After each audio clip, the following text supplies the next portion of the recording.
नहमदुहु नुसल्ली अला रसूलिहिल करीम अम्मा बाद वाउज़ु बिल्लाहि मिनश शैतानिर रजीम बिस्मिल्लाहिर रहमानिर रहीम रब्बि इश्रह ली सदरी वयस्सिर ली अमरी वहल्लुल उक़दतम मिन लिसानी यफ़क़हू क़ौली रब्बना आतिना मिन लदुनका रहमतन व हय्यि लना मिन अमरिना रशदा अल्हम्दुलिल्लाहि रब्बिल आलमीन अर्रहमानिर रहीम मालिकि यौमिद्दीन या हय्यू या कय्यूम बिरहमतिका नस्तगीस अस्ली लिसानी कुल्लहु वला तकिलनी इला नफ्सी तरफत ऐन। अस्सलामु अलैकुम वरहमतुल्लाहि वबरकातुहू। तो अल्हम्दुलिल्लाह हम छठे रोज़े पर सही सलामत पहुंच गए हैं। रमज़ान का आज 6th रोज़ा है अल्हम्दुलिल्लाह और वर्कशॉप का हमारा 9th डे है। ठीक है, तो हम 9th डे पे पहुंच गए हैं और मुझे पूरा यकीन है कि सभी लोग ये शिद्दत से कर रहे होंगे, सारा कुछ कर रहे होंगे। ठीक है, आज से मैं आपको एक अनाउंसमेंट दे रही हूँ कि मैंने अब सोचा है कि कल आज भी हो सकता है, जब भी मुझे वक्त मिला तो मैं जो ये लिस्ट है 38 जो मेरे ग्रुप में अभी जुड़े हुए हैं सारे, उनमें से एनी 2 जो भी इंस्टेंट मेरे हाथ में आएगा उनको मैं वीडियो कॉल करके और उनका जो टाइम टेबल ये जो है ना, जो मैं कह रही हूँ कलेक्शन करना है, वो इंस्टेंट मैं देखूँगी। ठीक है, तो आप तैयारी रखना क्योंकि मैं देखने वाली हूँ, क्योंकि फीडबैक सभी लोग नहीं दे रहे हैं तो मैं है ना, जब तक मुझे पता नहीं चलेगा कि सब कर रहे हैं कि नहीं कर रहे हैं, मज़ा नहीं आएगा। ठीक है, मैं भी मेहनत कर रही हूँ तो फिर आपको भी मेहनत थोड़ी बहुत करनी है, तभी मज़ा आएगा। ठीक है, तो मैं इंस्टेंट कॉल करूँगी। अब वो कोई भी आ सकता है, वो अल्लाह लाएगा। जब मेरे फ़ोन लिस्ट में जो ये सारे हैं उनमें जिसमें मेरा उंगली जाके रुकेगी मैं उसको इंस्टेंट वीडियो कॉल करने वाली हूँ। तो मैं हालचाल भी पूछूंगी इंशाल्लाह और 5 मिनट का वीडियो कॉल होगा, ज़्यादा टाइम वेस्ट नहीं करूँगी और मैं उनका देखूंगी कि वो हकीकत में कर रहे हैं कि नहीं कर रहे हैं। ठीक है, इंस्टेंट खाली एक उनकी बुक में बस देखना है कि भी नमाज का चार्ट बनाया है और ये सब कर रहे हैं कि नहीं कर रहे हैं। ठीक है, तो आप तैयार रहिएगा। तो मैं पहले से बता रही हूँ, आज की तस्बीह है, फर्स्ट अशरा की तस्बीह तो पढ़नी है। ठीक है, और पहला कलमा दुरूद इब्राहिम, 3rd कलमा, 4th कलमा आयत करीमा रज़बुल्लाहु नेमल वकील की तस्बीह पढ़नी है। कम से कम एक, ज़्यादा से ज़्यादा आपकी इच्छा। आज की हदीस है मन समता नजा। ठीक है, तर्जुमा है जो चुप रहा निजात पा गया। अब इसमें ये तिरमिजी में है ये। ठीक है, तो इसमें मैं आपको बता दूं कि क्या क्या, जो चुप रहा निजात पा गया, मन समता नजा। तो इसके लिए अपन थोड़ी सी डिटेल डिस्कस कर लेते हैं, तब आपको समझ में आएगा कि चुप रहने से कितना बड़ा फ़ायदा है। क्योंकि जैसे कि मैंने कहा था कि सबसे ज़्यादा हमारे ऑर्गन में से सबसे ज़्यादा जहन्नम में ले जाने वाला जो ऑर्गन है, जो अंग है, वो है ज़ुबान। ठीक है ना, ज़ुबान ही हमें जहन्नम में ले जाएगी।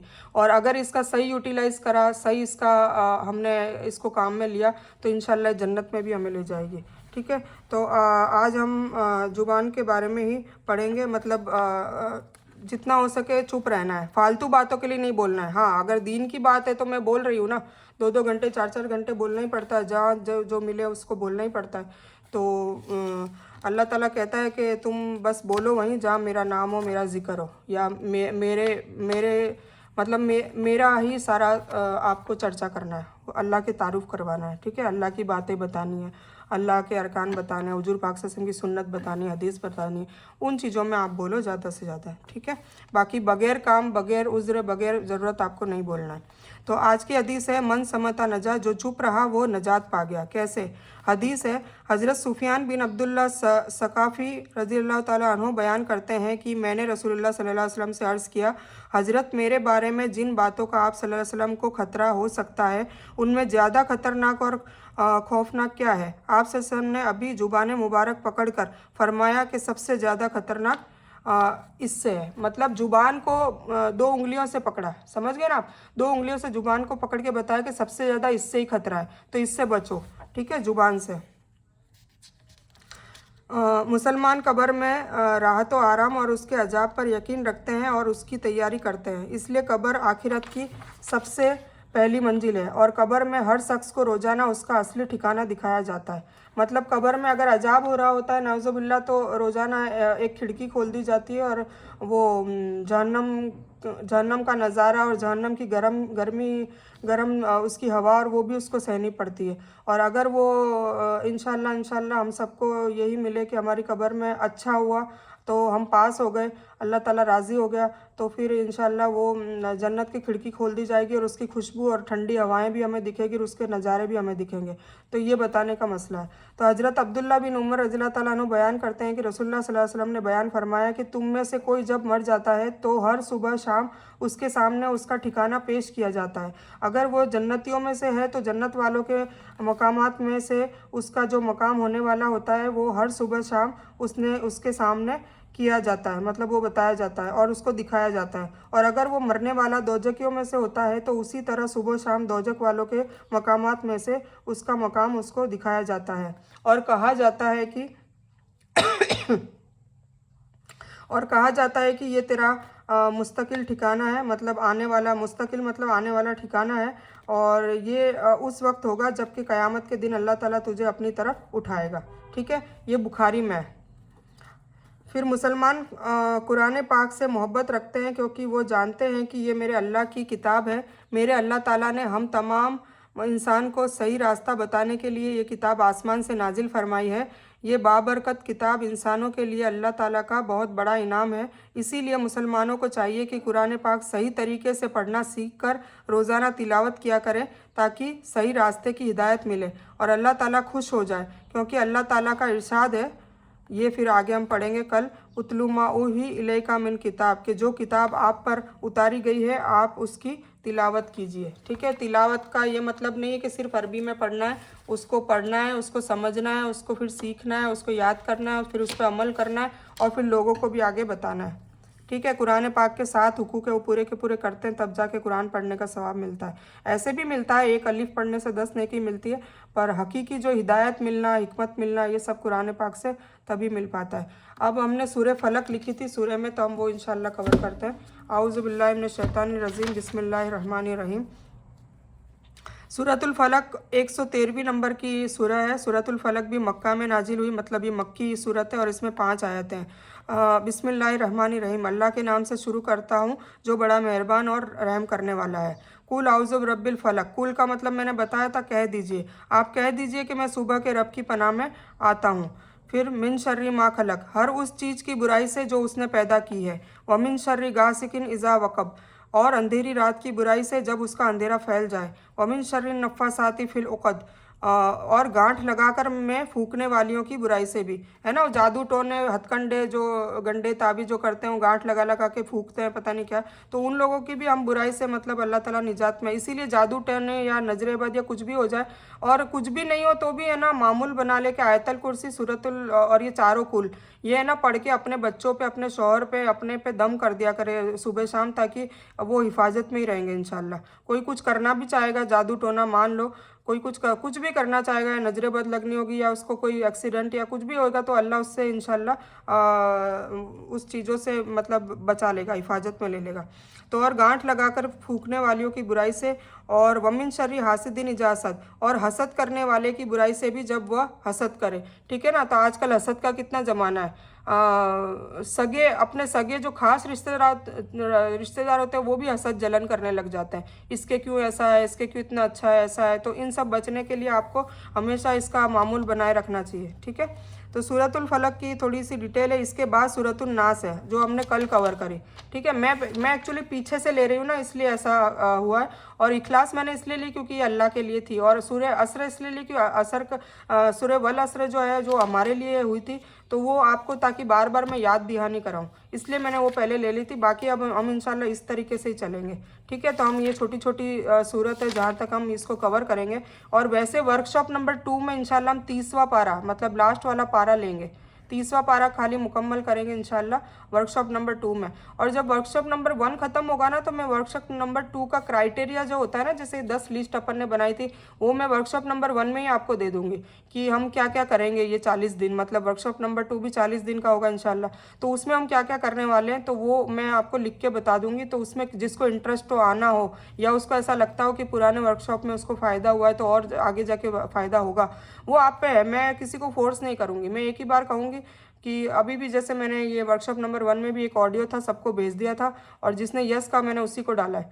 फिर बाद में लोग आने लगे धीरे धीरे तो मैंने उनको भी मना कर दिया, क्योंकि डिसिप्लिन में रहना बहुत ज़रूरी है ना। तो हो सकता है वर्कशॉप नंबर 1 की लिस्टें आप बना रहे हो, वो बना लेना, जिसको आना हो। Workshop number 1 as it is चलता रहेगा, क्योंकि अब अल्हम्दुलिल्लाह यूट्यूब में चैनल बना दिया है तो अब मुझे भी मेहनत नहीं करनी पड़ेगी, तो मुझे वापस सारा रिपीट नहीं करना पड़ेगा। मुझे तो सिर्फ उनको वीडियो भेजना है और उनको थोड़ा सा मेंटेन करना है। तो इंशाल्लाह मैं कर लूँगी वर्कशॉप नंबर 1 और 2 दोनों साथ में, इंशाल्लाह अल्लाह करवाएगा। ठीक है, तो हम ये पढ़ते हैं। इसके बाद सूरतुन नास है, इन दोनों की शामिल फजीलत कई हदीसों में आई है ना, दोनों पढ़नी चाहिए। मिसाल के तौर पे एक हदीस में नबी सल्लल्लाहु अलैहि वसल्लम ने फरमाया, आज रात मुझ पर कुछ ऐसी आयतें उतरी है जिनके सामने मैंने कभी नहीं देखी, जिसके समान मतलब जिसके जैसी मैंने कभी नहीं देखी, ऐसी आज आयतें उतरी है।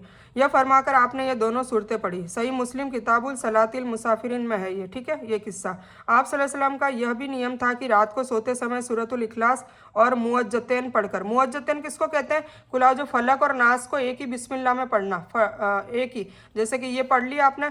जैसे कि मैं बताती हूँ, औज़ुबिल्लाहि मिनश शैतानिर रजीम, बिस्मिल्लाहिर्रहमानिर्रहीम, कुल औज़ु बिरब्बिल फलक, मिन शर्रि मा खलक, व मिन शर्रि गासिकिन इज़ा वक़ब, व मिन शर्रि नफ़ासाति फ़िल उक़द, व मिन शर्रि हासिदिन इज़ा हसद, कुल औज़ु बिरब्बिन नास, मलिकिन नास, इलाहिन नास, मिन शर्रिल वसवासिल खन्नास, अल्लज़ी युवस्विसु फ़ी सुदूरिन नास मिनल जिन्नति वन नास। ये हो गई मुअज्जतैन, मतलब दोनों सूरों को इकट्ठा करने को बोलते हैं मुअज्जतैन। ठीक है, तो सूरह इखलास मतलब कुल हुवल्लाहु अहद, और ये मुअज्जतैन, तीनों वो रात को पढ़कर सोया करते थे। कौन, हुजूर पाक सल्लल्लाहु अलैहि वसल्लम। तो ये हो गई सुन्नत, तो हम इस पे फॉलो करेंगे, तो हम सुन्नत को फॉलो कर रहे हैं। ठीक है, तो हम सुन्नत भी साथ साथ में कवर करेंगे, कुरान को, हदीस को, सब साथ साथ में ही पढ़ना पड़ेगा।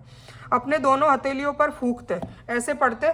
ठीक है, बिस्तर पर मतलब ऐसे बैठ के ऐसे पढ़ते, और फिर ऐसे फूंक मारते, दम करते, और फिर उसको पूरे अपने चेहरे पर, पूरे शरीर पर मलते, पहले सिर, फिर चेहरा, फिर शरीर के अगले हिस्से पर हाथ फेरते।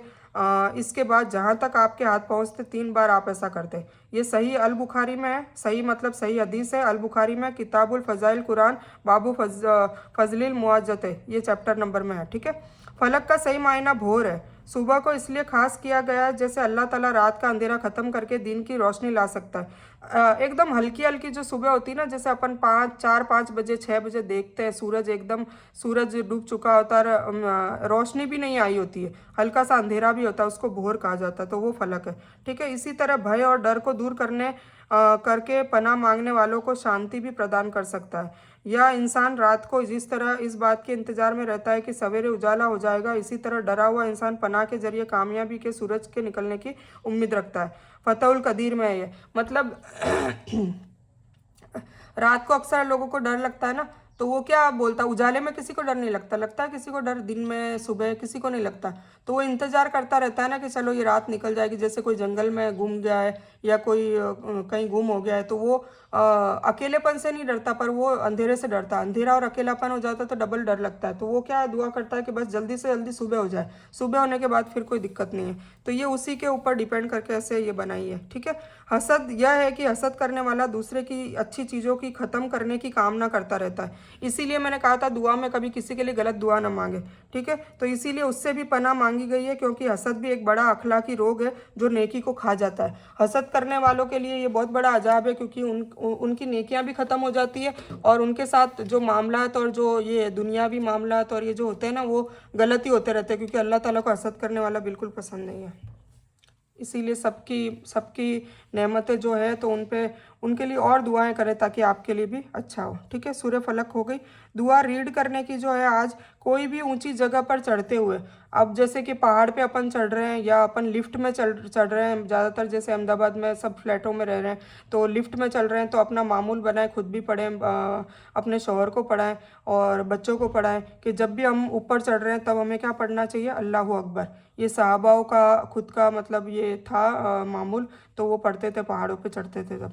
ठीक है, क्यों? क्योंकि अल्लाह सबसे बड़ा है। हम ये सोच रहे हैं ना कि हम ऊपर जा रहे हैं, ऊपर की तरफ जा रहे हैं, तो हमें अब यही सोचना है कि हम इतने ऊपर भी नहीं जा रहे, हमारे सबसे ऊपर कौन है? अल्लाह अकबर, वही है। ठीक है, तो ये हमारे दिल में होना चाहिए। और इसकी भी आप है ना एक स्टिकर खरीद के और आप सारी लिफ्टों में, एटलीस्ट अपने फ्लैट के लिफ्ट में लगा सकते हैं। तो जो भी इंसान इसको पढ़ेगा, ठीक है ना, तो आपको फ़ायदा होगा। दुआ मांगने वाली आज मैंने लिखी है, रदीतु बिल्लाहि रब्बा वबिल इस्लामी दीना वबी मोहम्मदिन सल्लल्लाहु अलैहि वसल्लम नबिया। बहुत ही बेहतरीन दुआ है, बहुत ही इसका फ़ायदा है, क्योंकि अल्लाह ताला जब उसके दीन की, उसके नबी रसूल की और उसके खुद की सिफत की तारीफ़ करता है तो अल्लाह बहुत खुश होता है। ठीक है, तो ये बेहतरीन दुआ है। और ये अज़ान के बाद भी, जैसे अज़ान जब होती है ना, तो हमें क्या करना चाहिए? चलो ये अज़ान का चैप्टर हम करेंगे तब बताऊंगी, बहुत लंबा हो जाता है रोज़ाना। तो आप ये, अभी तो मैं बस इतना बता रही हूँ कि आपको फजर के बाद 3 और असर के बाद 3 बार पढ़नी है इसको। ठीक है ना, ये आपको पढ़नी है। इसका तर्जुमा क्या है? मैं राज़ी हूँ कि मेरा रब अल्लाह है। रदीतु बिल्लाहि रब्बा। ठीक है, रदीतु मतलब मैं राज़ी हूँ, मैं राज़ी हूँ कि अल्लाह मेरा रब है। मतलब मेरा रब कौन है? अल्लाह के सिवा दूसरा नहीं है, नाउज़ुबिल्लाह, अल्लाह है, इसलिए मैं राज़ी हूँ। ठीक है ना, क्योंकि आई लव अल्लाह, मैं अल्लाह से प्यार करती हूँ। तो रदीतु बिल्लाहि रब्बा, मैं राज़ी हूँ कि मेरा रब अल्लाह है। मैं राज़ी हूँ कि मेरा दीन इस्लाम है। मतलब कोई और हिंदू या कोई दूसरा मजहब नहीं दिया, अल्लाह ने बहुत बड़ा एहसान किया कि हमें मुसलमान बना के भेजा। ठीक है ना, वरना हमारी दौड़ और ज़्यादा लंबी हो जाती। और मैं राज़ी हूँ कि मेरे नबी मोहम्मद सल्लल्लाहु अलैहि वसल्लम है। तो क्यों? क्योंकि हम ये बेहतरीन उम्मत में आ गए। आदम अलैहिस्सलाम से लेके हुजूर पाक सल्लल्लाहु अलैहि वसल्लम की उम्मत में सबसे बेहतरीन उम्मत हुजूर पाक सल्लल्लाहु अलैहि वसल्लम की उम्मत का होगा। जितने भी गुनाह वुनाह हो गए तो भी उनकी शफाअत होगी। और कुछ देखो ऐसा है, सज़ा तो भुगतनी पड़ेगी, ऐसा नहीं है कि डायरेक्ट जन्नत में जाएंगे, पर फिर भी इंशाल्लाह हमें बहुत सारा फ़ायदा मिलेगा, क्योंकि हमारे रसूल और नबी मोहम्मद सल्लल्लाहु अलैहि वसल्लम है, तो उनका बहुत ज़्यादा हमें फ़ायदा मिलेगा। तो इसका भी हमें शुक्रिया करना चाहिए। तो हम ये पढ़ते हैं तो हम शुक्रिया अदा कर रहे हैं डेली 3 बार सुबह और 3 बार शाम को, कि मैं राज़ी हूँ कि मेरा रब अल्लाह है, मैं राज़ी हूँ कि मेरा दीन इस्लाम है, और मैं राज़ी हूँ कि मेरा नबी मोहम्मद सल्लल्लाहु अलैहि वसल्लम है। सूरह फातिहा 4 से लेके 7 वाली हमें कवर करनी है, तो मैं कर लेती हूँ। आउज़ुबिल्लाहि मिनश शैतानिर रजीम, बिस्मिल्लाहिर रहमानिर रहीम। हमने 3 कर ली थी। मैं ना इसकी डिटेल है ना वर्कशॉप नंबर 2 में बताऊंगी। इसका एक्चुअली ये तो मैं सिर्फ फौरी तौर पे आपको तर्जुमा बता रही हूँ। अगर इंशाल्लाह मैं इसको डिटेल में बताऊंगी ना, तब आपको बहुत एहसास होगा जब नमाज पढ़ेंगे, और आपको फील भी होगा कि सामने अल्लाह खड़े हैं और अल्लाह हमसे सामने है हमारे, और अल्लाह हमसे मुखातिब, मतलब हमसे बातचीत भी कर रहे हैं, वो फील होगा। तो वो मैं एक स्टोरी टाइप आपको बताऊँगी इंशाल्लाह। तो अभी नहीं बता रही, वो नेक्स्ट वर्कशॉप नंबर 2 में जब हम नमाज कवर करेंगे ना, उसमें सिर्फ नमाज का टॉपिक होगा कि नमाज की सारी, मैं फिर से रिपीट करूँगी सारा जो नमाज का, तो डिटेल में बताऊँगी इंशाल्लाह। और उनके पढ़ने से हमें हमारी दुनिया और आखिरत में दोनों में फ़ायदे होते हैं, और क्या क्या होते हैं वो भी बताऊँगी इंशाल्लाह, और मेरा एक्सपीरियंस भी है। दूसरा 30वां पारा हम कवर करेंगे, तो नमाज में पढ़ने वाली सूरतें हम कवर कर लेंगे। तो आप अलहम्दो, तो जैसे आपका तर्जुमा आपको पता चल जाएगा, उसके बाद आपको जो सूरतें पढ़ रहे हैं उनका भी तर्जुमा पता चल जाएगा। तो आप जब नमाज़ पढ़ेंगे तो आपको बिल्कुल डिफरेंट ही आपको एहसासात होंगे, डिफरेंट महसूस करेंगे कि अब मज़ा आ रहा है नमाज़ पढ़ने में, वरना रट्टाफिकेशन चल रहा था। तो बहुत फ़र्क पड़ेगा। तो वर्कशॉप नंबर 2 में इंशाल्लाह नमाज को कवर करेंगे, और 30वां पारा, इसी मकसद से ताकि हमारी नमाजें अच्छी हो। ठीक है, तो 4th आयत हमारी सूरह फातिहा की 4th आयत है, मालिकी यौमिद्दीन। अब इसमें क्या है, 7 आयतें हैं कि ये जो सूरह फातिहा है, वो जब डिटेल बताऊंगी तब बताऊंगी, पर छोटा सा बता देती हूँ। 7 आयतों की ये सूरह फातिहा 7 आयत है। ठीक है, तो पहली 1, 2 और 3 में हम क्या कर रहे हैं, हम अल्लाह ताला की हम्द बयान कर रहे हैं, मतलब अल्लाह ताला की तारीफ़ कर रहे हैं। और जो लास्ट 1, 2, 3 है उसमें हम दुआएं मांग रहे हैं। ठीक है ना, तो लास्ट जो 3 है उसमें हम दुआएं मांग रहे हैं, और फर्स्ट 3 है उसमें हम अल्लाह के ताला की तारीफ़ कर रहे हैं। तो अब देखो, अल्लाह ने ये सबसे पहले इसीलिए इसको है ना नमाज़ों में ज़्यादा कसरत से पढ़ने को कहा है, ताकि हमें हिकमत सिखाए कि पहले हमें अल्लाह की तारीफ़, कोई भी दुआ करनी तो ऐसे नहीं डायरेक्ट हाथ फैला के चालू हो गए, ये दे दे, वो दे दे, ये दे दे, वो दे दे, नहीं, ऐसे नहीं होता, एक तरीका होता है। तो वो तरीका, वो आदाब दुआ के सीखने में क्या करना है कि पहले हमें अल्लाह ताला की खूब तारीफ़ करनी है। और अल्लाह ताला की तारीफ़ करने का तरीका कई है, पर मैं आपको आसान शब्दों में सिखा दूं कि उनके कुछ नाम ले लें। अर रहमान, ए रहम करने वाले रहमान, ए रहीम, ए रज़ाक, ए रिस्क देने वाले रज़ाक, ठीक है ना, ए खूबसूरत जमील, जमील का मतलब होता है खूबसूरत। तो ऐसे करके उनको अल्लाह ताला के नाम ले लें, कुछ जैसे पूरे याद नहीं हो तो कुछ ले लें। फिर उसके बाद आपको दुरूद इब्राहिम पढ़नी है, ठीक है ना। उसके बाद फिर आपकी दुआएं स्टार्ट होती है। और उसमें दुआ में भी सबसे पहले अपने तौबा अस्तगफिरुल्लाह करें पहले। दुआ में भी मैं आपको दुआ भी इंशाल्लाह वर्कशॉप नंबर 2 में लिखाऊंगी कि दुआ कौन सी पहले मांगनी है। उसमें भी एक तरीका होता है, वो हमें हुजूर पाक से नहीं सिखाया है। तो उस हिसाब देखिए, हर चीज़ में मैं यही बात बोलूँगी कि हमें हुजूर पाक से ने जो करने को कहा है, जो नहीं करने को कहा है और जैसे करने को कहा है वो हमें करना है, ठीक है। तो उसका इल्म हासिल करने की कोशिश करनी है। और इंशाल्लाह मेरी पूरी कोशिश है कि मेरे को जितना इल्म है वो हुजूर पाक सल्लल्लाहु अलैहि वसल्लम का जो सुन्नत के हिसाब से मैं पूरा के पूरा आपको बताने की कोशिश करूँगी। तो मालिकी यौमिद्दीन तो मैं 7 आयतें देखो बता रही थी। तो उसमें बीच की जो आयत है ना वो हमारा बॉन्डिंग है, मतलब अल्लाह ताला से हम बॉन्ड कर रहे हैं। पहले हम अल्लाह ताला की तारीफ़ कर रहे हैं और फिर हम अल्लाह ताला की दुआ कर रहे हैं, और उसके बीच में जो चौथी आयत है उसमें हम बॉन्ड कर रहे हैं। वो बॉन्ड मैं बताती हूँ। तो अभी तो पहले चौथी आयत पढ़ लेते हैं, फिर उसके बाद मैं बताती हूँ आपको। मालिक यौमिद्दीन बदले के दिन का मालिक है। दिन के 2 मानी है, बदला यानी अच्छे काम का अच्छा और बुरे काम का बुरा, वो एक तो वो बदला होता है। और ज़िंदगी गुजारने का तरीका जैसे इस्लाम, वो भी एक वो होता है दिन, ठीक है। जब क़यामत आएगी तो उस वक्त तमाम दुनिया का मालिक कोई नहीं होगा, सिर्फ अल्लाह ही सबका मालिक होगा और उसी की हुकूमत होगी और वही सबके दरमियान इंसाफ करेगा। उस दिन किसी को बात करने की इजाज़त नहीं होगी, हाँ सिर्फ वही सिफारिश करेगा जिसको अल्लाह ने इजाज़त दी हो। क़यामत का दिन बड़ा ही भयानक दिन होगा कि आदमी अपने बेटे, अपनी बीवी, बहन, भाई, बाप और माँ को देखकर भागेगा। बस उस दिन हर एक को अपनी ही फिक्र होगी, नफसा नफसी में पड़े होंगे, सारे नफसी नफसी कर रहे होंगे, ठीक है ना। इस आयत को पढ़ते हुए यह उम्मीद रखनी चाहिए कि अल्लाह क़यामत के दिन हम पर रहम करके हमारी अच्छाइयों का अच्छा बदला देगा। और यह डर भी होना चाहिए कि अल्लाह कहीं हमें सज़ा न दे दे, ठीक है ना। हमें बैलेंस में चलना है, ऐसे ओवर कॉन्फिडेंस में भी नहीं आना है कि मैं तो जन्नती हूँ, अब मुझे कुछ करने की ज़रूरत नहीं, मैं तो जो कर रही हूँ वो इनफ है। और हमें मायूसी भी नहीं करनी है, कॉन्फिडेंस को लूज़ भी नहीं करना है कि नहीं मैं तो गुनहगार हूँ, अब तो मैंने बहुत कुछ कर लिया गुनाह, अब क्या होगा, अब तो मुझे जहन्नम में जाना है। और फिर अब जहन्नम में जब जाना है, वो नहीं बोलते कि जब फांसी मिलनी है तो एक कत्ल की जगह 2 कर लूँ, फांसी तो फांसी होती है, ऐसा नहीं करना है। तो ना मायूस होना है हमें और ना ओवर एक्साइटेड होना है, हमें बैलेंस में रहना है। हमें अल्लाह से डर भी रखना है और अल्लाह से उम्मीद भी रखनी है, दोनों बातें रखनी है। तो अल्लाह ने बगैर पूछे हमें मुसलमान बनाया सिर्फ अपनी रहमत से, ठीक है ना। ये बहुत बड़ी बात है कि मुसलमान बना दिया। अब हम उससे मुआफ़ी का और जन्नत का सवाल करते हैं। सवाल करने का मतलब क्या है, मांगते हैं, ठीक है ना, दुआ करते हैं। तो उम्मीद है कि वह ज़रूर कबूल करेगा, आमीन। 7वीं आदत है, आखिरत को सामने रखते हुए हर दिन का प्लान बनाइए। मौत, कब्र, हशर और फैसले की घड़ी को याद रखिए। नमाज वक्त पर पढ़िए, कुरान व अस्कार को मत भूलिए। सेहत का ख्याल रखिए, आँख, कान, जुबान, हाथ पैर को गुनाहों में इस्तेमाल मत कीजिए। अपनी ज़िंदगी, जवानी, पैसा और इल्म का सही इस्तेमाल कीजिए, ठीक है। ये हो गया। अब इय्याका नअबुदु इय्याका नस्तईन, यही जो आयत है जिसको मैंने कहा था कि बॉन्डिंग हो जाती है, मतलब हम अल्लाह से क्या करते हैं, बॉन्ड करते हैं, हम अल्लाह से वादा करते हैं। वादा करेंगे किसी चीज़ का तभी जाके अल्लाह मुझे इनाम देगा ना। जैसे मेरी मम्मी को मैंने कोई वादा कर दिया कि मम्मी अब मैं आज से झूठ नहीं बोलूँगी, मम्मी जैसे नाराज़ होगी, मान लो किसी बात की, आज से ये गलती नहीं करूँगी, तब मम्मी राज़ी हो गई, फिर उससे मैं इनाम मांगूंगी ना।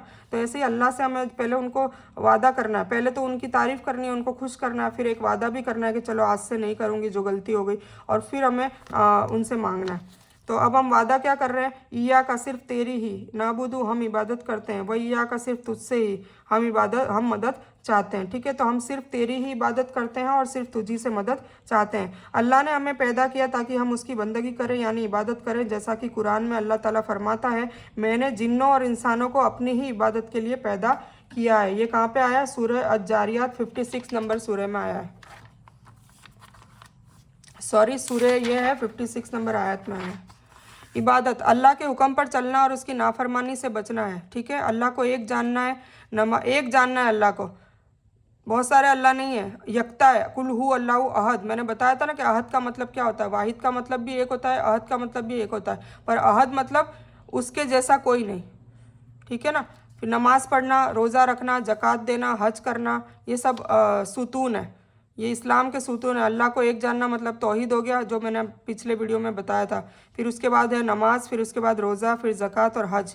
अल्लाह के दीन की तरफ बुलाना, इल्म हासिल करना, हलाल कमाना और दूसरों की खिदमत करना वगैरह, यह सब इबादत है। इनमें नमाज की बड़ी अहमियत है। जिसको जानबूझकर छोड़ने वाला काफिर बन जाता है और वह दीन के अहम सुतून को गिरा देता है। अब सोचिए, एक बिल्डिंग है जिसके 5 पिल्लर है, वो 5 पिल्लर है, उसके ऊपर वो बिल्डिंग खड़ी हुई है, ऐसे 5 पिल्लर है। अब मान लो आप इन 5 पिल्लर में से एक भी पिल्लर नहीं कर रहे हैं, तो वो पिल्लर टूट गया तो बिल्डिंग गिर जाएगी ना। तो हमें फिर ये कोई मतलब नहीं हुआ। तो 5 पिल्लरों को एक साथ और तरीके से और जो कहा गया उस तरीके से करना बहुत ज़रूरी है। तो इनमें नमाज की बड़ी अहमियत है। जिसको जानबूझकर छोड़ने वाला काफिर बन जाता है और वह दीन के अहम सुतून को गिरा देता है। तेरी इबादत के लिए भी तेरी मदद चाहिए, ऐसी इबादत करने के लिए जो तुझे पसंद आ जाए। मतलब हम तेरी ही इबादत करते हैं, इय्याका नाबुदु, और वह इय्याका नस्तईन, हम तुझी से मदद मांगते हैं और चाहते हैं।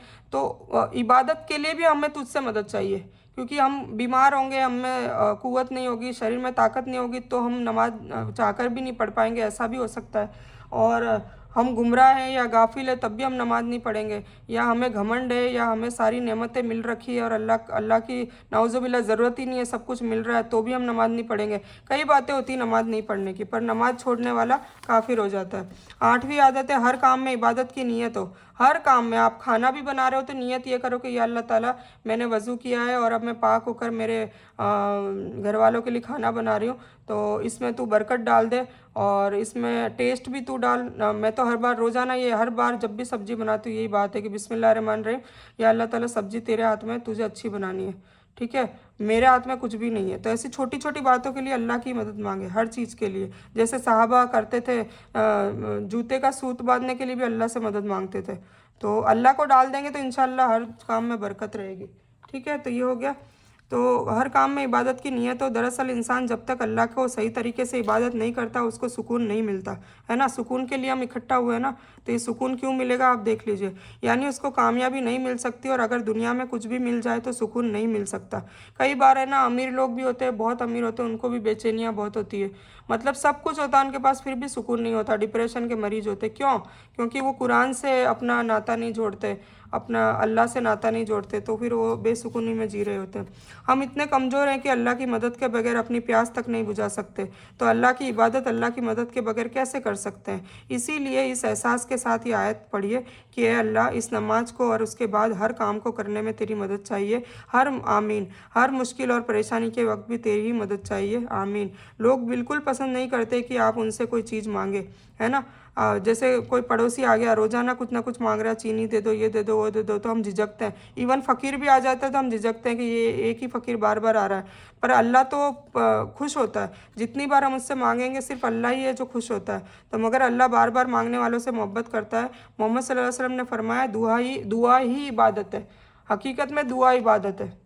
दुआ मोमिन का हथियार है, दुआ इबादत है। तो हमें स्पेशल दुआ सीखनी चाहिए। दुआ के आदाब भी होते हैं, कौन सी दुआ कब मांगनी है और दुआ कैसे मांगनी है, दुआ कौन से टाइम में मांगनी है। अलग अलग टाइम में दुआ कबूलियत होने के अल्लाह ने बताए कि तब मांगनी। जैसे अजान के तुरंत बाद कोई भी दुआ मांगेंगे, जो बस वो 2 शर्तें आपको मैंने बताई थी वो होनी चाहिए मुकम्मल, आपकी दुआ कबूल हो जाती है, और होती है, मेरा एक्सपीरियंस है, ठीक है। तो आपको ऐसे मौके ढूंढने और उस मौक़ों पे दुआ मांगने, और अल्लाह रोज़ाना ही मौके दे रहा है। अजान 5 वक्त होती है दिन में।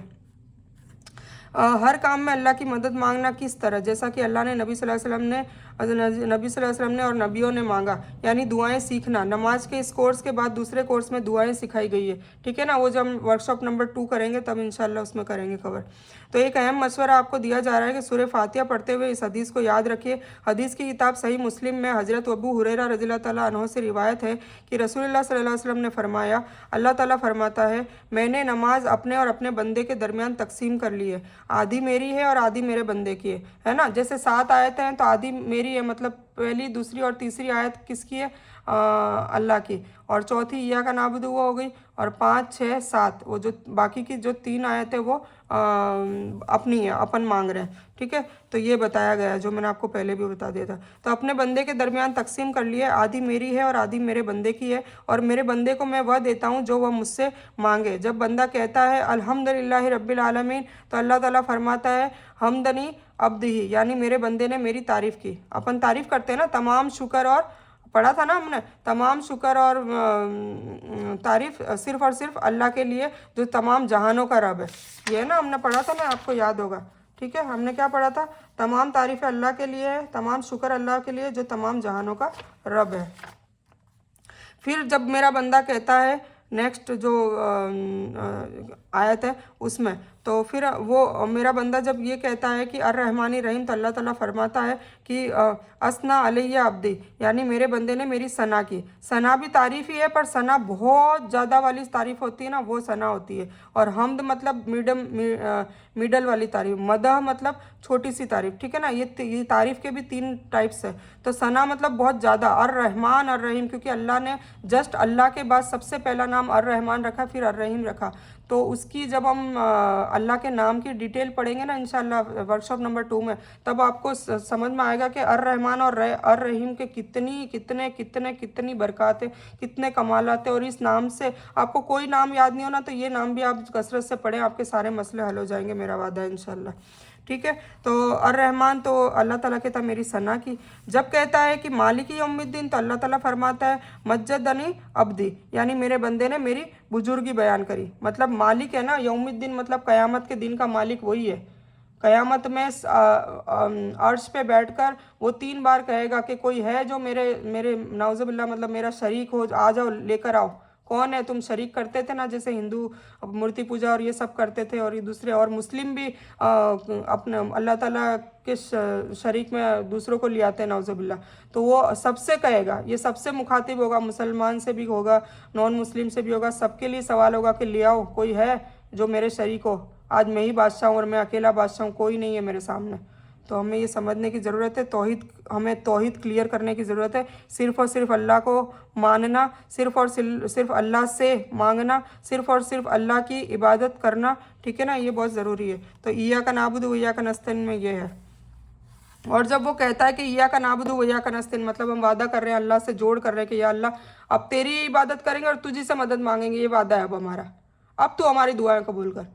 तो फिर अल्लाह राजी हो जाता है। पर वो हमें सही तरीके से हमें मुकम्मल वो करनी है। हम सिर्फ बोलते तो रोज़ाना है नमाज में, पर हम करते हैं नहीं करते, वो हमें देखना है कि हम किस कैटेगरी में हैं। ठीक है ना, तो इय्याका नअबुदु व इय्याका नस्तईन, तो अल्लाह फरमाता है यह मेरे और मेरे बंदे के दरमियान है, और जो कुछ मुझसे अब वो मांगेगा मैं उसे दूंगा। अल्लाह राजी हो गया है ना, पहले हमने तारीफ़ करी, उससे मना लिया, और फिर हमने वादा भी कर लिया कि जो तू कहेगा हम करेंगे। और मैंने इस वर्कशॉप का फॉर्मूला तुम्हें सबको पहले बता ही दिया था। क्या फॉर्मूला था, याद है सबको? कि जैसा अल्लाह, अगर तुम चाहते हो कि जैसा तुम चाहते हो कि दुनिया में वैसा ही हो, तो जैसा अल्लाह चाहता है वैसा ही तुम करो, है ना। अल्लाह क्या कहता है, ए मेरे बंदे, अगर जैसा तू चाहता है वैसा तेरे दुनिया में मामलात हो और तेरी आखिरत में जैसा तुझे चाहिए वैसा। ठीक है, और हमें तो हमेशा अच्छा ही चाहिए।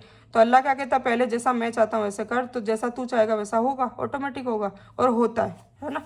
तो जब कहता है तो इय्याका नअबुदु हो, तो अल्लाह ताला वादा कर लेता कि अब जो कुछ वो मुझसे मांगेगा मैं उसे दूंगा। ठीक है ना, इस पे गौर करिए, मैं उसे दूंगा।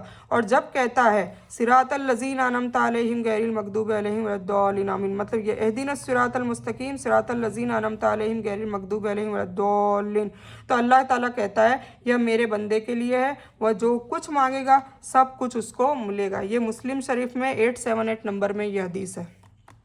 तो आप ये समझ के अगर नमाज़ पढ़ेंगे तो आपको पहले तो ये आपको एहसास होगा कि अल्लाह ताला सामने है। ठीक है, दूसरा ये एहसास होगा कि मैंने अलहम्दो पढ़ी तो अल्लाह ने मेरे लिए ये बोला अपने फ़रिश्तों को, मैंने ये पढ़ी तो ये बोला, ये पढ़ी तो ये बोला, और फिर अल्लाह ने अब वादा भी कर दिया। और अब मैं जब नमाज ख़त्म करूँगी तो मैं जो दुआ मांगूंगी इंशाअल्लाह अल्लाह कबूल करेगा। पर उसके लिए 100% हमें इस तरीके से मांगेंगे, इस तरीके से एहसास करेंगे, इस तरीके से तर्जुमे के साथ हम खुद फीलिंग्स से अब बोलेंगे, और 100% सच्चाई से वादा करके करेंगे, तब जाके आपकी दुआएं कबूल होगी। ठीक है, तो ये हो गया। फिर आयत नंबर 6 है इहदिनस सिरातल मुस्तकीम, हमें सीधे रास्ते की हिदायत दे। सीधे रास्ते की हिदायत दे यानी ज़िंदगी के हर काम में सीधा रास्ता दिखा दे, है ना, और उस पर चलने की तौफीक दे, आमीन। मुसलमान होना हिदायत का पहला कदम है। सबसे पहली हिदायत तो हमें क्या मिल गई कि हम नॉन मुस्लिम नहीं है। ठीक है ना, हम मुसलमान घराने में पैदा हो गए। अब हमको नमाज के बाद, काम के दौरान, घर में, ऑफिस में, क्लास में, दोस्तों के साथ बात करते हुए, बाज़ार में, शैतान के वसवसों के वक्त, किसी की तरफ देखते वक्त, गोया हर वक्त हमको हिदायत की ज़रूरत है। इसलिए हमेशा अल्लाह की हिदायत मांगते रहना चाहिए। बताया था ना मैंने कि हमेशा हिदायत की दुआ ज़रूर मांगो। ठीक है ना। तो हिदायत की दुआ मांगनी चाहिए। हिदायत कहाँ मिलती है? कुरान को समझकर पढ़ने में और अल्लाह के रसूल सल्लल्लाहु अलैहि वसल्लम की तालीमात में ही हिदायत मिलेगी। इसलिए हमें कुरान को भी समझना चाहिए और अहादीस को भी। अहादीस मतलब हदीस को भी, ठीक है। हदीस और कुरान को समझेंगे तब हम हिदायत पे आ सकते हैं ना, वरना हम रास्ता ही दूसरा पकड़ लिया तो फिर कहाँ से आएंगे। हर नमाज में जो भी कुरान पढ़ा जाता है वह उस वक्त और उस दिन के लिए हिदायत का तोहफा है अल्लाह की तरफ से। अगर मैं उसको सुनकर समझने की कोशिश न करूँ तो क्या मैंने हिदायत का इंतज़ार और हिदायत की कदर करता हूँ?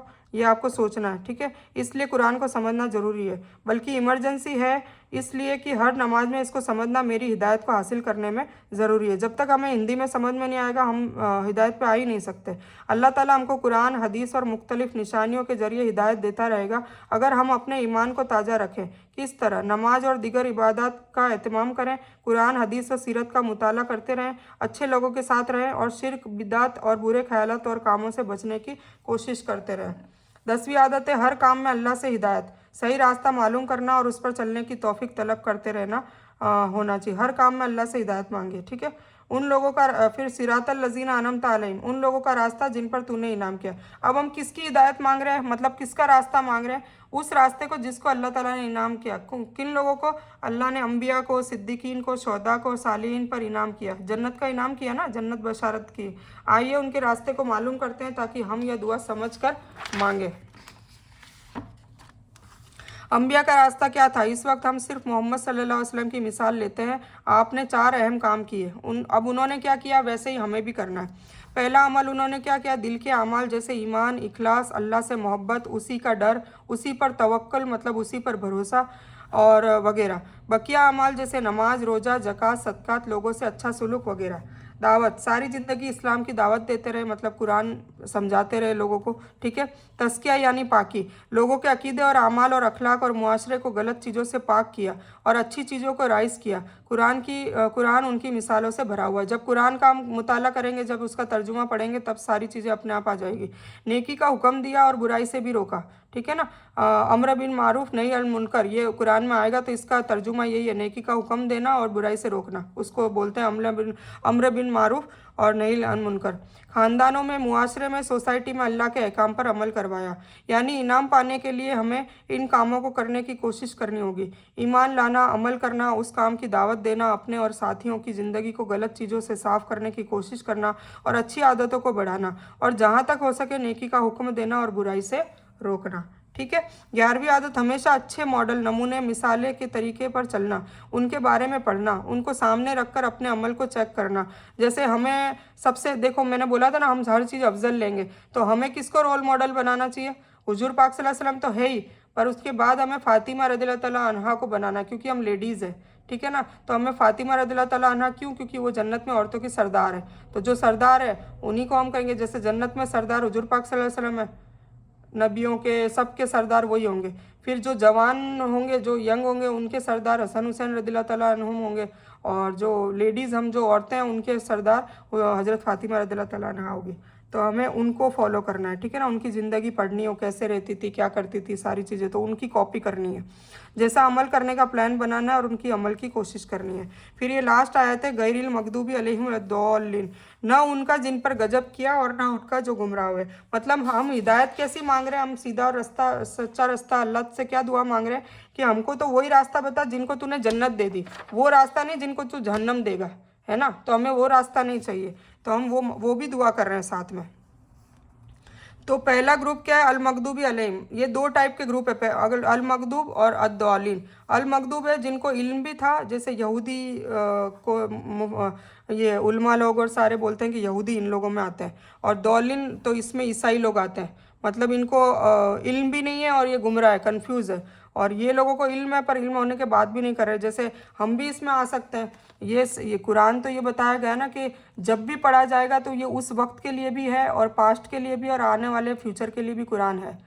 तो अब पास्ट में जैसे अपन समझ जाएंगे कि यहूदियों को, बनी इसराइल वालों को कहा, पर प्रेजेंट में फिर वो हम भी आ सकते हैं। हम कैसे आ सकते हैं? हमें इल्म है ना, हमें पता है कि जैसे नहीं है तो चलो अभी वर्कशॉप में पता चल गया ना कि नमाज नहीं पढ़ने वाला काफिर है, तो अगर हम अब भी पता लगने के बाद नमाज नहीं पढ़ेंगे तो फिर हम इनकी कैटेगरी में आ जाएंगे और इन कैटेगरी को जहन्नम देगा अल्लाह।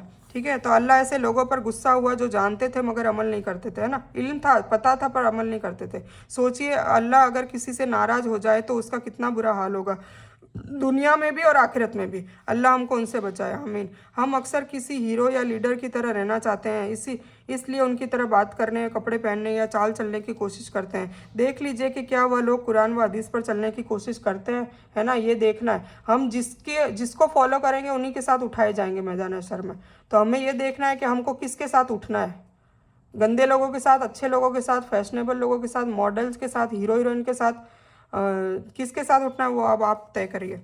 तो अद्वालिन जो जानते ही नहीं और सही बात जाने बगैर अमल करते हैं, है ना, जो मतलब इनको इनको इल्म ही नहीं है और इनको इल्म है। तो जो लोग कहते हैं ना कि इल्म नहीं जानना और नहीं करेंगे तो अल्लाह बख्श देगा, नहीं, उनको भी जहन्नम मिलेगी, तो वो ध्यान रखें इस बात का।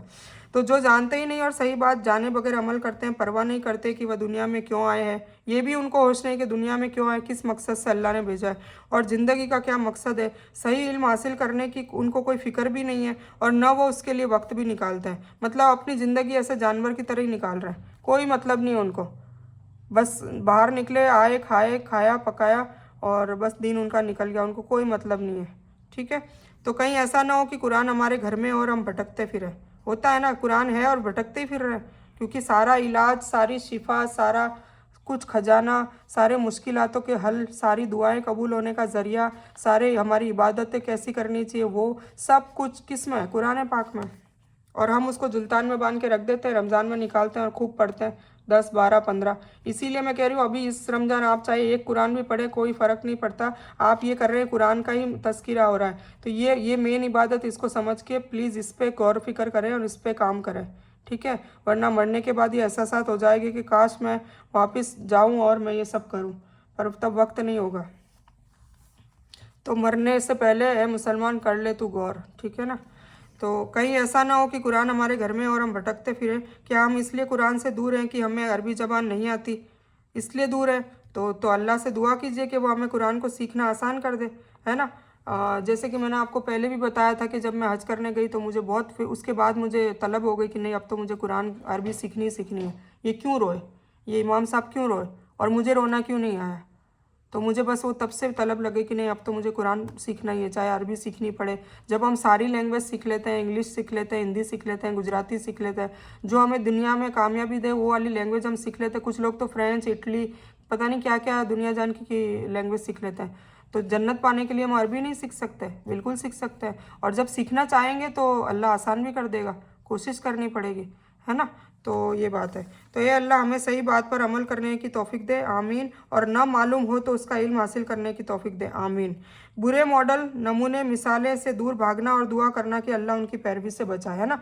हमेशा कोई ऐसे लोग हो जो कुरान, हदीस और सुन्नत पे नहीं चलते और हमें पता चल जाए तो उन लोगों को किनारा करो, उन लोगों के क्योंकि कहते हैं ना संगत का असर होता है, तो ऐसी संगत ही नहीं रखनी है। संगत हमेशा नेक लोगों से रखो, और किसी से ही नहीं रख सको तो अपना कुरान और सब बस ये अपने पास जखीरा है उनको पढ़ो, अपने आप में ही मस्त रहो और बस इल्म हासिल करते रहो और आगे बोलते रहो, बस ये काम करो। ठीक है, तो आज हमारी सूरे फातिहा मुकम्मल हो गई अल्हम्दुलिल्लाह। इसको डिटेल में हम कब जानेंगे, अभी तो मैंने सिर्फ ए लेवल का, ऊपर का बोल रही हूँ, एकदम ऊपर का तर्जुमा बताया है ना। जब हम उसमें गोता लगाएंगे तब मज़ा आएगा इंशाल्लाह। ठीक है, हम क्योंकि एक एक वर्ड को समझेंगे, तो वो इंशाल्लाह हम वर्कशॉप नंबर 2 में करेंगे। तो आज का ये हो गया। फिर सूरह फातिहा हमने आज अल्हम्दुलिल्लाह मुकम्मल कर ली। टास्क है आज कोई भी रिश्तेदार करीबी जिसका आपसे कोई मन मुटाव हो उसे दूर करें। आप अगर अपने दिल में कीना, बुग़्ज़, तकब्बुर रखेंगे तो आपकी रमज़ान की कोई भी इबादत या दुआ कबूल नहीं होगी। हाँ, ये अल्लाह ने बताया, मैं बता दूं, पहले रमज़ान में भी मैंने बताया था, अभी भी बता देती हूँ कि अगर आपकी किसी से भी बातचीत अगर नहीं कर रहे हैं आप, तो ये जो भी चीज़ कर रहे हैं ना, ये भी सब कुछ जो भी आप कोशिशें कर रहे हैं ये कर रहे हैं, क्योंकि अल्लाह ने कह दिया तो बात ख़त्म हो गई ना। जो अल्लाह कहता है वो कुन, अल्लाह ने कह दिया कुन तो फयाकुन, वो होके रहेगा। तो अल्लाह ने कहा है कि रमज़ान से पहले जो भी तुम्हारी ये बुग़्ज़ है, किसी को बात नहीं कर रहे हैं, किसी के लिए कीना है मतलब हसद है, या किसी से तकब्बुर कर रहे हो या किसी से लड़ाई झगड़ा वॉट एवर, मतलब लड़ाई झगड़ा हो चुका है तो वो सुलह कर ले। और जो सुलह में पहल करेगा उसको भी इनामात है, तो वो भी मैं आगे जाके इंशाल्लाह बताऊंगी क्या क्या इनामात मिलते हैं। तो हमेशा कोशिश ये करें कि पहल आप ही करें, फ़ोन भी करें तो पहल आप करें, पहले सलाम की होड़ करें, सलाम पहले करें। जो पहले करेगा अल्लाह की बात में तो अल्लाह उससे उसको पहला इनाम उसको देगा। सबकत ले जाने वाले मतलब पहल करने वाले लोग, सूरह वाक़िया में हम पढ़ेंगे साबिकून, ठीक है ना, अव्वलून आखिरून साबिकून, है ना, तो ये सब पढ़ेंगे। तो इंशाल्लाह साबिकून मतलब जो पहल करने वाले, मतलब हर नेक काम करने में पहल वही करता है। जैसे हम कुछ लोग हम सोचते ही रह जाते हैं कि मैं गरीबों को खाना खिलाऊंगी खिलाऊंगी खिलाऊंगी, और कुछ लोग खिला भी देते हैं, खिला के फ्री भी हो जाते हैं, तो वो सबकत करने वाले लोग हैं।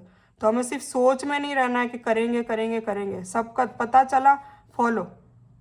जैसे कि सूरह निसा में जब तर्जुमा में पढ़ने लगी स्टार्टिंग में, जब मुझे ये सन 2014 की बात है, जब हज पढ़ने गई थी, फिर उसके बाद अल्हम्दुलिल्लाह तर्जुमा स्टार्ट किया, ठीक है ना। तो सूरह निसा में जब पर्दे की बात आई, मैंने अल्हम्दुलिल्लाह अल्हम्दुलिल्लाह अल्लाह ने तौफीक दी, तौफीक भी मांगे, कोशिश भी करे, हिम्मत भी मांगे, तो हिजाब डाल लिया।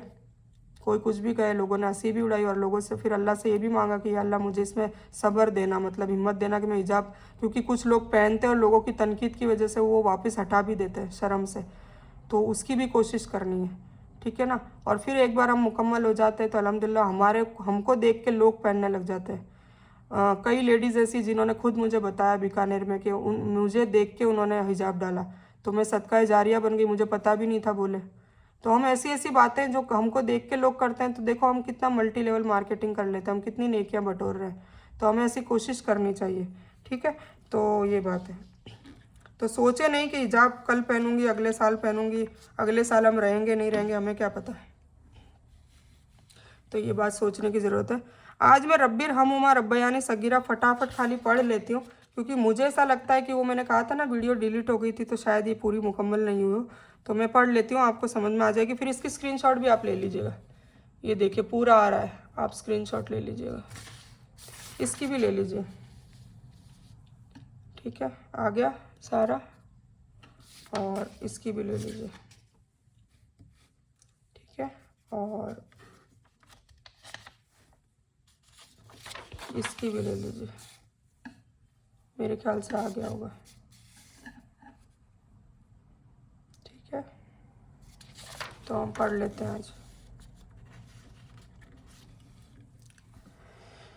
ये मैंने बताई थी जैसे कि माँ बाप के लिए पढ़नी चाहिए, चाहे वो फौत हो चुके हैं, यानी इंतकाल हो चुका है, उस दुनिया में नहीं है, या और वो हयात है, मतलब इस दुनिया में है, तो भी दोनों में, ठीक है। रब्बिर हमहुमा कमा, सॉरी देखिए ये इस तरीके से मैं भूल जाती हूँ, रब्बिर हुमा कमा रब्बयानी सगीरा, कमा है ना, कमा, रब्बिर हमुमा कमा रब्बयानी सगीरा, ठीक है। तो ये आप फिर से ले लीजिए स्क्रीनशॉट, रब्बिर हमहुमा कमा रब्बयानी सगीरा। ए मेरे रब रहम फरमा उन पर जिन्होंने हम पर रहम किया था जब हम छोटे थे। डिटेल ये है कि अल्लाह हमारे रब हैं, मीन्स हमारी परवरिश करने वाला, पैदा होने से मरने तक वो हमारा ख्याल रखता है। हम रिस्क ताकत अकल हमें रिस्क ताकत अकल हिदायत हिकमत पानी खाना सूरज की रोशनी सेहत अच्छी हवा ऑक्सीजन मोहब्बत फल फ्रूट। कोरोना आया था तब ऑक्सीजन ख़त्म हो गया, तो सोचो कितनी अहमियत बढ़ गई थी कि ऑक्सीजन होना चाहिए, है ना, तो हमें फ्री में दे रहा है। पर वो अहमियत बताने के लिए अल्लाह ने कोरोना डाला कि तुम्हें हवा दे रहा हूँ मैं, सोच लो। तो ये हमें सबक सिखाने के लिए अल्लाह बीमारियाँ दे देता है कभी कभी, फिर भी हम समझते नहीं हैं। तो अच्छी हवा ऑक्सीजन मोहब्बत फल फ्रूट सब्जियां एक्सेट्रा सबका ध्यान वही रखता है, और बुरी बलाओं से बुरे लोगों से बुरे जिन्नों से बुरे वसवसों से शैतान के शर से भी वही बचाता है, कोई नहीं बचा सकता, ठीक है। हमारी पूरी हिफाजत के साथ पूरी परवरिश भी वही करता है। इसी तरह हमारे वालिदैन भी हमारे होने से हमारे पैदा होते ही हमारी सेवा में लग जाते हैं, हमारी परवरिश करते हैं, हमें तालीम दिलवाते हैं, अल्लाह का कुरान सिखाते हैं, अच्छे अखलाक सिखाते हैं, खिदमत करने से नसीहत करते हैं, हमारी दुनिया को भी कामयाबी दिलवाने की पूरी कोशिश करते हैं, और हमें स्कूल ट्यूशन एक्सेट्रा एक्टिविटीज़ हुनर सब कुछ सिखाते हैं कि मेरा बच्चा बड़ा होकर जब हम इस दुनिया में न रहें तो किसी के आगे मोहताज न बने। उनकी ये इच्छा होती है अपनी ज़रूरतें और ख्वाहिशें खुद कमा कर पूरी करे, ऐसा वो मतलब उनका सोचते हैं, और हमारा नाम रोशन भी करे। तो हमारा फ़र्ज़ बनता है कि हम जब भी बच्चे थे तो माँ बाप ने जैसा हमारा ख्याल रखा वैसा हमें भी उनके ख्याल रखना है, और उनके बुढ़ापे में, ठीक है ना। जब वो बूढ़े हो जाते हैं तो वो हमारे लिए बच्चे हो जाते हैं। बच्चे जैसी हरकतें करते हैं, उनकी भी याददाश्त कमज़ोर हो जाती है, उनसे भी काम काज खुद के नहीं होते, खुद का ख्याल भी वो नहीं रख सकते, तो वो सब फिर हमें करना है क्योंकि उन्होंने हम पे करा है, तो वाइसे वर्सा है, ठीक है ना। तो और अल्लाह ने यह दुआ हमें बताकर ये हुक्म दे दिया है कि ये दुआ भी तुम अपने माँ बाप के लिए कसरत से किया करो, ठीक है। उनका हर छोटा बड़ा ख्याल रखो, उनकी हर ज़रूरत को उनके मांगने से पहले पूरा कर दो। उनकी दवाई, खाना पीना, उनको घूमने ले जाना, दीन में कोई कोताही हो तो उससे रोकना, समझाना, ये सब काम आप पर फ़र्ज है, और इसकी माफ़ी नहीं है, ठीक है ना। और 3 गुनाह ऐसे हैं जिनकी सज़ा अल्लाह दुनिया में ही और आखिरत में भी फरमा देता है। उनमें से एक ये वाली सज़ा है, ठीक है ना। ये है कि अगर आपके माँ बाप का आपने किसी भी वजह से दिल दुखाया तो आपको दुनिया में इसकी सज़ा मिलेगी। यह कन्फर्म है, ठीक है ना। मैंने कई केसेस देख लिए हैं हमारे रिश्तेदारों में, हमारे अपनों में, बाहर में, पड़ोसियों, दोस्तों में, सब में, जो ऐसा बुरा बिहेव करते हैं ना अपने माँ बाप से, तो उनके दिन में, उनकी दुनिया में कुछ ना कुछ कर्जे में दब जाएगा, कहीं से रास्ता निकलेगा नहीं, या लाइलाज बीमारी हो जाएगी। मतलब वो इतनी परेशानी में आ जाएगा कि उसके पास निकलने को कोई चारा ही नहीं होगा, वो एक सर्कल में वो कैद हो जाएगा। तो बस आप एक बात में उनका हुक्म न माने, अगर हाँ एक बात में उनका हुक्म नहीं मानना, अगर वो दीन की कोई कमी की वजह से शिर्क या बिदात में आपको बोले कि नहीं ये करना है, उसमें नहीं मानना है, ठीक है ना। उसमें अल्लाह ही आगे आएगा और उनके रसूल सल्लल्लाहु अलैहि वसल्लम आगे आएंगे। उसके बाद कोई दुनिया के जैसे कोई काम हो, हुजूर सल्लल्लाहु अलैहि वसल्लम की हदीस और सुन्नत के खिलाफ कोई काम करने को कहे, बाकी दुनिया के कामों में, मामलात में कभी भी उनका दिल ना दुखाए। मैंने अपनी आंखों से कुछ बच्चों को बर्बाद और तबाह होते हुए देखा है, ठीक है। प्रॉपर्टियां बिकते हुए देखी है, लाइलाज बीमारी में फंसते हुए देखा है, क्योंकि उन्होंने अल्लाह की नाफरमानी की कि माँ बाप का दिल दुखाया। तो आप लोगों से विनती है, अगर आपकी दुनिया अच्छी करना चाहते हैं तो माँ बाप का ख्याल रखें, ठीक है। ये हो गया, तो ये आज का हो गया मेरा मुकम्मल। और कल है ना, मैंने 1 से 10 वो रमज़ान की वो नहीं डिटेल करी थी, तो वो हम कर लेते हैं इंशाल्लाह। तो पहला हमारा है कि हैव अ हेल्दी सहर, तो हमें सहरी अच्छी करनी है। उसमें सुन्नत रसूल ये है कि हुजूर पाक से हम पानी और खजूर खाते थे, और उसके अलावा फिर एक्स्ट्रा आपको कुछ भी खाना है, पर ये दोनों तो खाना है ताकि आपको सुन्नत का सवाब मिल जाए। फिर लर्न अ न्यू दुआ, तो हम डेली एक दुआ नई पढ़ ही रहे, रोज़ाना एक नई दुआ पढ़ना, सीखना, हिफ्स करना और समझाना, और उसको अमल में लाना, ये दूसरा है, ठीक है। तीसरा है teach 1 good deeds to a child, अपने बच्चे को एक नेकी सिखाए, जैसे गरीब को खाना देना सिखा दे। देखो बचपन से ही आपको करना पड़ेगा। कल जैसे कि मैंने मेरे बेटे की स्टोरी सुनाई थी, और चलो आज मैं मेरी बेटी की सुना देती हूँ। तो जैसे कि उसने कहा ना कि हॉस्पिटल हम वो करेंगे इंशाल्लाह, ट्रस्ट हॉस्पिटल का बनाएंगे। इसी तरह बेटी का माशाल्लाह, मतलब मैंने बताया नहीं उनको, हाँ ठीक है, उनको डेवलप करी पर्सनालिटी, अच्छे बुरे काम बचपन से ही सिखाते रहे, पर उनकी खुद के मतलब डिसीजन, उनको ये भी डेवलपमेंट डाला कि डिसीजन पावर उनको दिया कि भाई तुम्हें ही डिसीजन लेना है, तुम्हारे रिश्ते भी करने हो तो तुम डिसीजन लोगे, हम मदद कर सकते हैं अगर वो भी चाहिए तो, अगर नहीं चाहिए तो नहीं करेंगे। जैसे बेटी रिश्ते के लिए कहती है कि नहीं आप ही देखोगे, मुझे नहीं पता, और बेटा कहता है मैं देखूंगा, मेरी पसंद से करूंगा, पर आप उसमें आप देख लेना कि भाई क्या कमी पेशी, वो उसमें मेरी हेल्प कर देना। तो दोनों के अलग अलग मतलब फैसले हैं, नेचर है, तो इस हिसाब से। और एक बात और बता दूं कि बच्चों का खुद का रिश्ता करने का वो हुकूक अल्लाह ने दिया है, तो कभी इंटरफेयर ना करें। जो बच्चे चाहते हैं, जहाँ चाहते हैं वही उनका रिश्ता करें। बस उनको एक बार बता दें कि भाई एक तो इस्तेखारा कर लिया करे, बच्चा खुद इस्तेखारा करे, एक तो वो बता दें ताकि उसके लिए वो खैरी होगी। जैसे मैंने मेरे लिए इस्तेखारा करा था, तो अभी जो मेरे शौहर है उनके लिए मैंने इस्तेखारा करा था, अल्हम्दुलिल्लाह, हाँ मतलब मेरा अच्छा ही हुआ है माशाल्लाह। तो ऐसे इस्तेखारा करें तो पहले तो वो आप बदी से हट जाएंगे। और दूसरा ये कि फिर आप उनमें थोड़ा सा देखिए, हुजूर पाक से हमने जैसे कि बताया है कि शादी करने के लिए 4 बातें देखी जाती है, तो 4 बातों को देखिए, वो बाद में डिस्कस करेंगे। तो बेटी का ये था कि उसने मुझे ये बताया कि खाला, वो खाला कहती है, तो कि खाला मैंने ये सोचा है कि जब मैंने उसको पूछा था कि जब तू बड़ी होगी, कमाने लग जाएगी, एक पोस्ट पे आ जाएगी, तब तू क्या करेगी, तो उसने ये कहा है एक तो उसकी मम्मी ने उसको डेवलप करा था, उसकी खुद की मम्मी, मेरी बहन है बड़ी बाजी, शबाना बाजी, कि जब तू कमाने लग जाए और अच्छे से, तो तुझे ना कब्रिस्तान के लिए एक ज़मीन डोनेट करनी है, चैरिटी करनी है। तो एक वो तो उसकी माँ की इच्छा पूरी करेगी, पर उसके मन की बात मैं बता रही हूँ कि वो तो इंशाल्लाह अल्हम्दुलिल्लाह वो करेगी, और बहुत अच्छा काम है, नेक काम है कि कब्रिस्तान के लिए ज़मीन देना, डोनेट करना बहुत ही अच्छा काम है ये भी। तो हम कैसे भी खिदमत कर सकते हैं, हम हॉस्पिटल बना सकते हैं, कब्रिस्तान में ज़मीन दे सकते हैं। और उसने ये कहा कि मैं हो सका तो हर साल, हो सका तो, है ना, इंशाल्लाह हो सका तो उसकी ये है कि मैं 2 बच्चों को गोद लूँगी और उनकी मुकम्मल पढ़ाई करवाऊँगी, जो भी तालीमात है उनकी दीन की दुनिया की, वो मैंने सोचा है। तो देखिए कितनी बड़ी बात है। तो ये हमें ऐसे डेवलप करनी है ताकि बच्चों के जहन में खुद आए, और ये बात यकीन मानिए खुद आई है ना। मैंने मेरे बेटे को कहा है कि ट्रस्ट का हॉस्पिटल बनाना, हाँ मेरी इच्छा मेरी है और मैं दुआएं करती हूँ अल्लाह से, पर उसको मैंने कभी नहीं कहा। और देखिए उसने खुद मुझे चला के अभी से ही कह दिया, अभी तो उसका पहला साल चल रहा है और 6 महीने ही मुकम्मल हुए। तो अल्हम्दुलिल्लाह कितनी बड़ी बात है, कितनी खुशी की बात है कि जब अपना बच्चा खुद कह रहा है। और दूसरी बात कि इधर बेटी बेटी भी अभी बनी नहीं है जज, पर वो कह रही है कि जब जज बन जाऊंगी, या कुछ भी जज नहीं भी बनी, मान लो ये अल्लाह के उसमें है, दायरे में नहीं बनी, बनी वो उनकी है, पर नहीं भी बनी और कुछ फील्ड में भी वो गई, अल्लाह जिसमें उसको खैर करे और जिसमें खैर हो उसी फील्ड में डाले, मेरी ये भी दुआ है, आमीन। और अल्लाह उसकी दुआ भी कबूल करे कि उसको जज बनना है, कोशिश कर रही है तो उसमें ही खैर डाल दे इंशाल्लाह, और जज ही बना है इंशाल्लाह। और फिर उसके वो दो बच्चों को गोद लेगी और वो ये करेगी, तो ये उसके जहन में खुद आया है, ये भी मैंने नहीं बताया। तो ये कितनी बड़ी बात है। तो ये ऐसे ना अपने बच्चों को ये शुरू से डेवलप करेंगे तब ये ख्याल आएंगे, शुरू से। तो इसीलिए मैं ये इसकी मैं बीच में स्टोरी इसलिए डालने का मकसद था कि कोई भी एक अच्छी बात आप समझाएं बच्चों को, गीबत के लिए बताएं। जैसे कि एक देखो स्टोरी मेरी बहुत बहुत सारी स्टोरीज आ जाएगी बीच बीच में, अल्लाह रियाकारी से बचाए, आमीन सुम्मा आमीन। तो मैंने जब बच्चा छोटा था ना, तब मैंने उसको समझाया था रेहान को कि है ना गीबत नहीं करनी चाहिए, मतलब किसी की बुराई नहीं करनी चाहिए।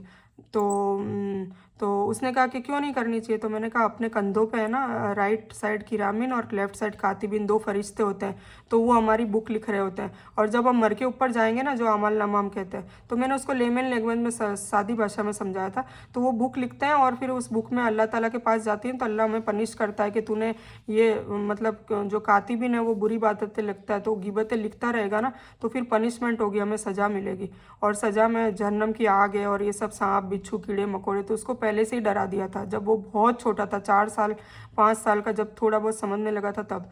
अब उसमें क्या होता था कि अब उसको बता तो दिया, तो इसीलिए मैं कह रही हूँ कि हमें खुद को भी अमल करना ज़रूरी है, वरना फिर उनको वो बात का वजन नहीं रहता है। तो कई बार क्या होता था कि मजबूरी में या कभी गफलत में भी, शैतानी वसवसों में भी आके हर बात कहूँगी, ऐसा भी नहीं है कि मजबूरी में। तो जैसे कोई मेहमान आते कुछ करते, तो उस वहाँ बैठना ही होता था, चाय नाश्ता बना के फिर बैठते थे, बातें करते थे। तो अक्सर मेहमान आते तो बस वो कोई अच्छी बात बुरी बात सब हो ही जाती थी। तो पता है वो मेरे कान में आके बोलता था, जब छोटा था 4-5 साल का, तो कोई बुरी बात होती देखता ना, तो वो कान में आके बोलता मम्मा किरामिन कातिबिन, मम्मा किरामिन कातिबिन। तो मैं उठ के बाहर आती और फिर उसको शाबाशी देती, और फिर उसको बोलती भी, कान पकड़ के उसको बोलती कि सॉरी बेटा, मुझे मजबूरी में बैठना पड़ा, कि नहीं नहीं नहीं नहीं करना है, आपने मेरे को कह दिया तो आप क्यों कर रहे हो। तो ऐसे होता है, तो हमें खुद भी करना होता है, ठीक है ना। स्टोरी बताने का मतलब ये। तो मेमोराइज 4th डे की हमारा ये मेमोराइज लास्ट आया ऑफ सूरह बकरा। तो हमें ये सूरह बकर की लास्ट आयत का मैं जोर क्यों दूंगी, एक तो आयतल कुर्सी और एक सूरह बकर। अगर आप जादू टोना, देखिए पहली बात तो ये बंदिश वंदिश कुछ भी नहीं होता है ना, ये सब साइकोलॉजिकली मिथ है, कुछ भी नहीं होता है। पर फिर भी आपको ऐसा लगता है तो आप है ना ये, क्योंकि देखो अल्लाह से ऊपर कोई भी नहीं है, नाउज़ुबिल्लाह, कोई भी नहीं है, कोई जादूगर हो या कोई जो भी हो, वॉटेवर, कुछ भी नहीं होता। तो हम, मेरा तो अकीदा यही है, तो हम तो नहीं डरते।